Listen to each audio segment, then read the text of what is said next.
પંચમસ્કંદ સ્થાન લીધા અને રાજા પ્રિયવ્રતનું ચરિત આવ્યું. જો ઘણી વાર કહેતો હોઉં છું કે આપણે અલગ અલગ વ્રત લેતા હોઈએ ને, જેમ ચાતુર્માસ પ્રારંભ થયો ઘણા વ્રત લેતા હોય, શ્રાવણ મહિનો આવે ઘણા વ્રત લેતા હોય કે હું આ મહિનામાં આ માળા કરીશ કે આ કરીશ કે પેલું કરીશ. તે પ્રિયવ્રત રાજા કોણ? કે જેણે પ્રિયત્વનું વ્રત લીધું છે. અને પ્રિયત્વનું વ્રત લીધું છે એનો મતલબ શું? કે પ્રભુ જેવી રીતે રાખે પ્રિય, પ્રભુ જેવો સંગ આપે પ્રિય, પ્રભુ જેવી વ્યવસ્થા આપે મને પ્રિય લાગે, પ્રભુનું આપેલું સર્વત્ર અને સર્વદા પ્રિય લાગે એને કહેવાય પ્રિય વ્રત, જેણે પ્રિયત્વનું વ્રત લીધું છે. અને જુઓ, જ્યારે પ્રભુએ આપણા માટે જે નક્કી કર્યું હોય અને એ જ પ્રિય લાગવા લાગે તો જીવનમાં અડધી સમસ્યાઓ હલ થઈ જાય.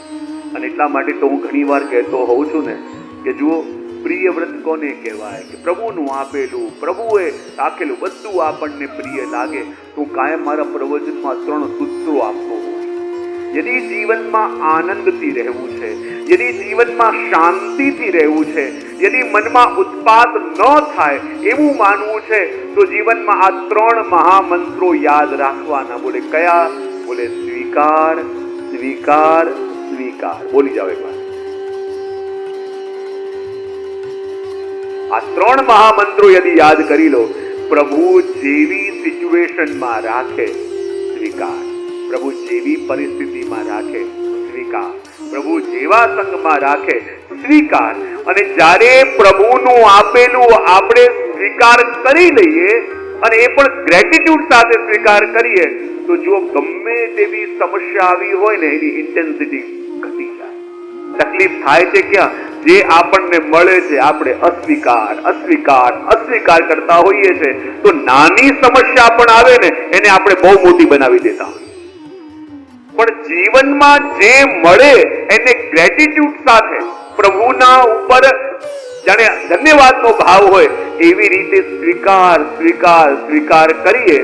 ચાહે ગમે તેવી વ્યવસ્થા હોય, ચાહે ગમે તેવો જીવનનો સમય હોય, ગમે તેવા લોકોનો સંગ થયો હોય, જ્યારે તમે કહેશો ને કે સ્વીકાર સ્વીકાર સ્વીકાર તો એક દિવસ પ્રભુ પણ કહેશે કે તું પણ જેવો છે મને સ્વીકાર સ્વીકાર સ્વીકાર. પ્રભુનું આપેલું આપણે સ્વીકારીએ તો આપણે જેવા છીએ એવા આપણને પ્રભુ સ્વીકારે. એ વાત આની અંદર કહી અને એ પ્રિયવ્રત રાજાના વંશમાં આગળ જઈને ઋષભદેવજી બી થયા અને એ જ વંશમાં આગળ જઈને રાજા ભરત થયા. અને એમ કહેવાય છે કે જે રાજા ભરતના નામ ઉપરથી આપણા દેશનું નામ ભારત પડ્યું એ પણ આપણે ત્યાં એમ કહેવાય છે. અને એ રાજા ભરતના મનમાં એકવાર વૈરાગ્ય જાગ્યો કે આ જગતમાં રહીને, આ સંસારમાં રહીને પ્રભુની ભક્તિ થઈ ન શકે.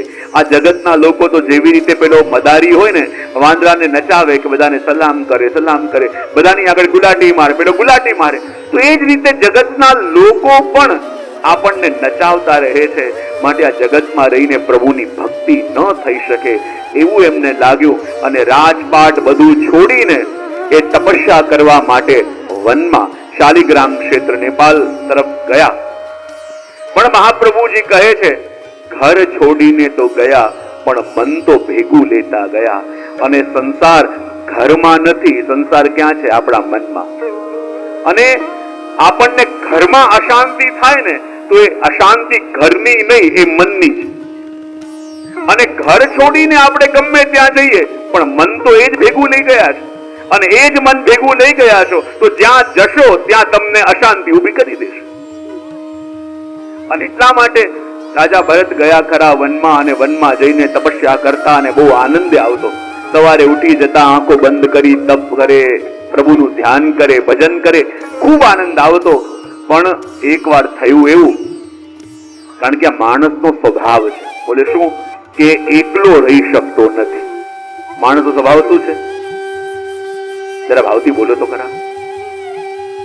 કારણ કે એકલો જરા બેઠો અને તરત ફોન ચાલુ કરી દે, એમ લાગે હું એકલો નથી, બીજું કોઈ છે.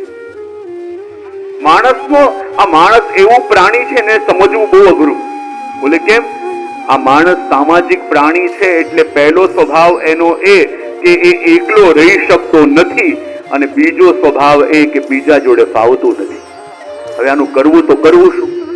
એકલો રહી શકતો નથી અને બીજા જોડે ફાવતું નથી. હવે રાજા ભરત વનમાં ગયા તો ખરા, તપ કરતા વ્રત કરતા બહુ આનંદ પણ આવતો, પણ એક દિવસ થયું એવું કે જ્યાં આંખો બંધ કરીને તપ કરતા હતા ત્યાં બાજુમાં જ હરણોનું ઝુંડ ચરતું હતું અને ત્યાં કોઈ સિંહે ગર્જના કરી અને જ્યાં સિંહે ગર્જના કરી અને એમ હરણોના ઝુંડમાં એક હરણી જે ગર્ભવતી હતી અને આ સિંહની ત્રાડ સાંભળીને એવી ભયભીત થઈ કે જ્યાં રાજા ભરત બેઠા હતા બરાબર પાસે નાનકડો જલનો નાલો વહેતો હતો. લાગ્યું કે આ કૂદીને પાર કરી જાઉં તો સિંહના શિકાર થવાથી બચી જઈશ. એમ વિચાર કરી પેલી માદા હરણીએ જ્યાં છલાંગ લગાવી એના બાળકનો જન્મ થઈ ગયો. પોતે સામે જઈને પડી અને નાનકડું જન્મેલું એ બાળક પાણીમાં વહેવા લાગ્યું અને મરતા મરતા પેલી હરણી રાજા ભરતને એવી રીતે જુએ છે જાણે વિનંતી કરતી હોય કે મારા બાળકની રક્ષા કરો. અને ભરતને દયા આવી ગઈ. ભાગતા ભાગતા ગયા અને પાણીમાં વહેતા પેલા મૃગના બાળકને લઈને પોતે આવ્યા. વિચાર કરે આને જંગલમાં મૂકી દઈશ, આ તો બહુ નાનું છે, કોઈ એને મારી નાખશે, શું કરું? એવું કરું, આને મારી કુટિયામાં લઈ જાઓ. અને બાળકને લઈને પોતાના કુટિયામાં આવ્યા અને આપણા આચાર્યો કહે કુટિયામાં લાવ્યા ત્યાં સુધી તો ઠીક હતું, પણ કુટિયાથી નીકળીને એ ક્યારે મનમાં ઘૂસી ગયું ખબર ન પડી. અને જ્યારે ઘર બાર પરિવાર બધું છોડીને આવ્યા હતા એટલા માટે કે પ્રભુનું નામ લઈ શકે, પણ હવે તો વનમાં બેઠા છે અને જ્યાં પેલું હરણ આવે તો ભગવત નામ છૂટ્યું, ભગવત સ્મરણ છૂટ્યું. પેલા હરણને રમાડવા લાગે, પેલા હરણ આવીને એમને ચાટવા લાગે ને એવો આનંદ આવતો. ઘર બાર બધું છૂટ્યું, પ્રભુનું નામ છૂટ્યું અને હરણમાં એટલી આસક્તિ થઈ ગઈ.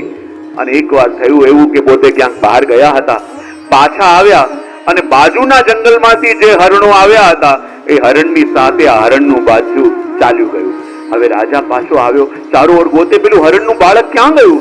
આખા વનમાં ગોતી ગોતીને થાક્યો પણ પેલું બાળક મળ્યું નહીં. અને રાજાને એટલો વિયોગ થયો, અને કેટલું સુંદર બાળક હતું, જ્યારે આવીને બેસતો મારા ખોળામાં આવી જતું, મને ચાટતું, કેટલો આનંદ આવતો. એ ક્યાં ગયું હશે? એ શું કરતું હશે? અને એટલું હરણનું ચિંતન કર્યું.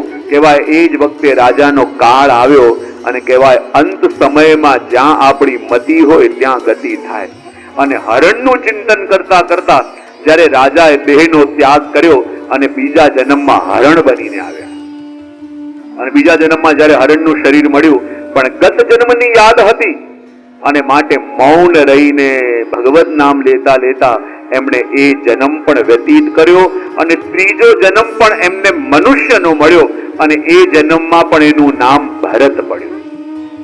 ગત 2 જન્મોની યાદ એમને હતી કે જરાક આસક્તિ મારી પેલા હરણમાં થઈ અને જો આ 3 જન્મો મારે લેવા પડ્યા ને ત્યારે વિચાર કરે કે એક હરણમાં મારું મન ગયું તો પણ આ દશા થઈ, પણ આ સંસારના લોકો તો ક્યાં ક્યાં મન લગાવીને બેઠા હોય, એની દશા શું થશે? એક હરણના સ્મરણ માત્રથી જ્યારે 3 જન્મોના ફેરામાં પડ્યા તો આપણે તો આ સંસારમાં કેટલી જગ્યાએ મન લગાવીને બેઠા હોઈએ, આપણી શું ગતિ? અને જ્યારે વિચાર કર્યો કે આ જન્મમાં તો મારે મારા મનને ક્યાંય લાગવા દેવું નથી, તો વિચાર કરે આ જગત સાથે મન લાગે છે કેવી રીતે? બોલે દ્રષ્ટિ દ્વારા અને વાણી દ્વારા. કોઈને જોઈએ અને કોઈની સાથે બોલીએ તો આપણું મન લાગે. અને એટલા માટે ભરતજીએ કહ્યું કોઈને જોવું નથી ને કોઈની સાથે બોલવું નથી. કોઈ કઈ પણ કહે ઉત્તર ના આપતા તો બધા લોકો કહે આ તો સાવ જડ છે, જડ. એમ કરતા કરતા એમનું નામ પડી ગયું જડ ભરતજી.